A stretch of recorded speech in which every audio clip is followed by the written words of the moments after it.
gamers, if you like deck building and planning parties, then you might want to check out Tanto Cuore. Let's take a look at how this one plays.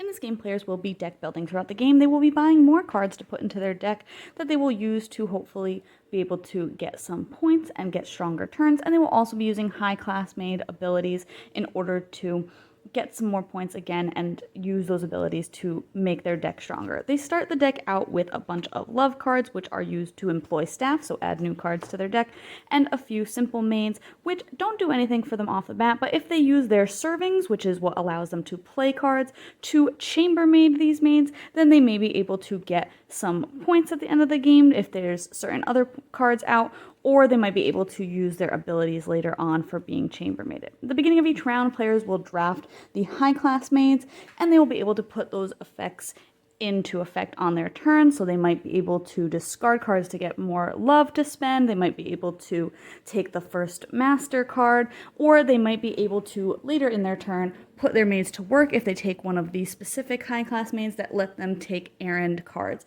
They will only be able to take errand cards if they are able to generate the right type of effort or imagination or concentration from other maids that they've gathered into their deck throughout the game as well.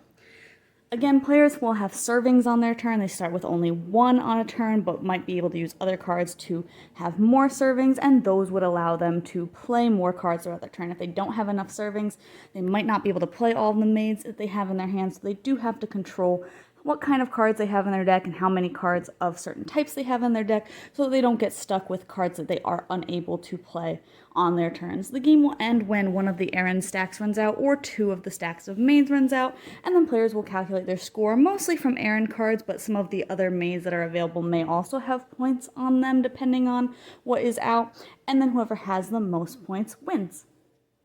So to be totally transparent, I expected a little bit of a different game out of this one because on the box it says that it's a deck building game with worker placement elements, and to me, worker placement means that I'm going to be putting out some kind of pieces onto a board and taking up spots. This wasn't really what I thought of when I think of worker placement. It was more action drafting because you're taking a high class maid and then being able to only do the action that's on that, whether that's, discarding cards to get different cards or to take first player, or to be able to buy those point cards, which I guess is kind of the worker placement element. You're only allowed to take those cards if you have one of those specific maids. So I kind of get where they were coming from, but again, to me, it was just a little bit different than I expected. I do like deck building, and I think this is a relatively smooth deck builder, but for me, I also kind of prefer a market of cards that rotates so that you can't just kind of see all the cards at once and know exactly what's available throughout the whole game. And then kind of, if you get more and more familiar with the cards, then a lot of players are able to just kind of know the best path, know what cards to buy and to combo to do a lot better than players who maybe are newer to the game. So I prefer when a market rotates, and this one is just stagnant, but if you like deck building, I think it does have some fun elements. I do think that balancing the actions that you're drafting can be really interesting. There was a lot of turns where I was like, oh, if I take this high class maid, I'll be able to generate enough servings to do this or that. But then I realized, oh, but if I generate that, I'm still not able to buy one of the errand cards because I didn't take that high class maid this turn. So I do think that that has a really interesting and fun balance there. But you can check out my full thoughts on the blog today to get more details and see if this one's for you.